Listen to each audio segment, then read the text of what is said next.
Bonsoir Mamie Jo. Bonsoir Tati Kiki. Bonsoir Bonsoir Adémar. Bonsoir les petits biquets. Bonsoir les petites piquettes. Voici la suite de l'histoire du cœur de verre. L'histoire de l'ogre.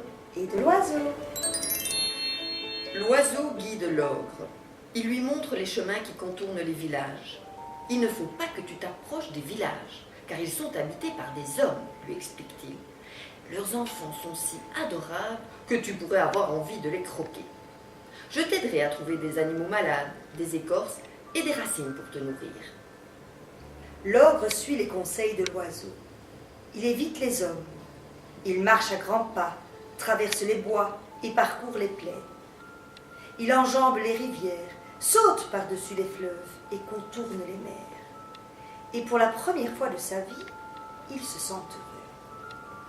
Chemin faisant, le merle lui dit que son oiselle est prisonnière d'un terrible monstre. Il ajoute qu'il est content que l'ogre soit là. Avec son aide, il pourra sauver sa fiancée des griffes de la bête. L'oiseau lui parle ensuite de celle qu'il aime. Il dit que son chant est le plus pur, le plus beau qu'il connaisse. Il dit encore que son gazouillis est aussi doux que du miel. L'oiseau parle toujours lorsqu'ils arrivent devant la grotte du terrible monstre. L'ogre hésite avant d'entrer.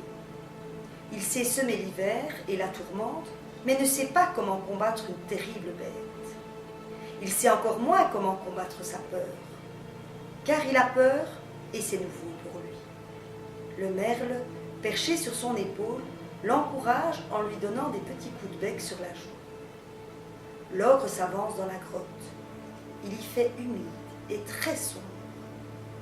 L'oiseau se met à siffler, à appeler son oiselle. Elle lui répond, et leur chant résonne dans toute la caverne.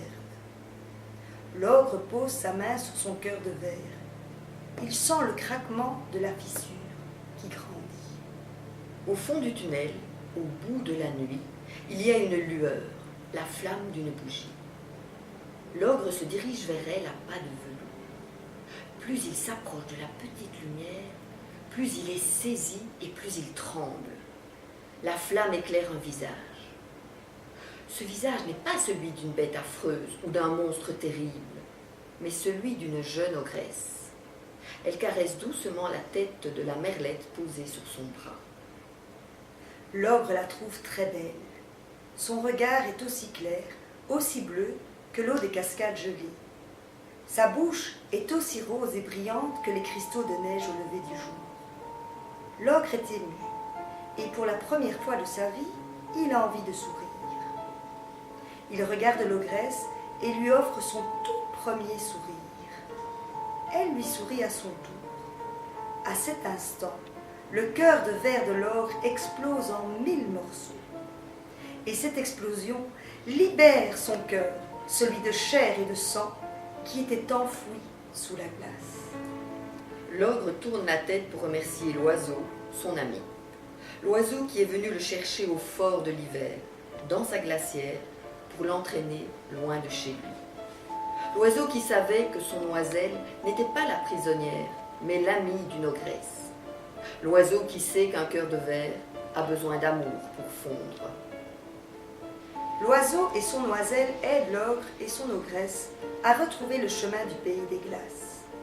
Ils contournent à nouveau les mers, évitent les villages, enjambent les rivières pour traverser les bois, parcourir les plaines et arriver au seuil de la maison de l'ogre.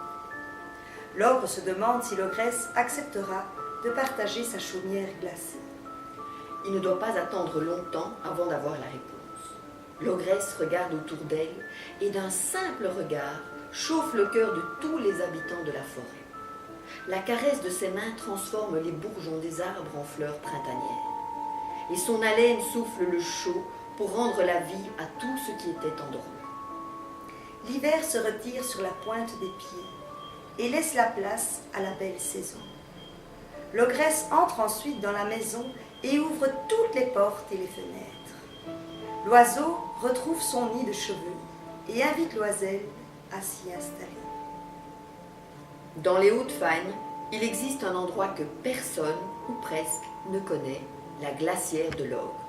Si vous connaissez ce lieu, ou si vous en avez entendu parler, surtout ne le dites à personne. Un ogre et son ogresse, un oiseau et son oiselle y coulent des jours heureux. Laissons-les tranquilles, sinon le monde et les saisons pourraient cesser de tourner rond. L'histoire est finie cette fois. Tu crois qu'ils vont se marier L'histoire est finie. et avoir beaucoup d'enfants? Il faut faire dodo. Bonsoir les biquets. Et les biscottes? Bonsoir les biquets. Et les biquets.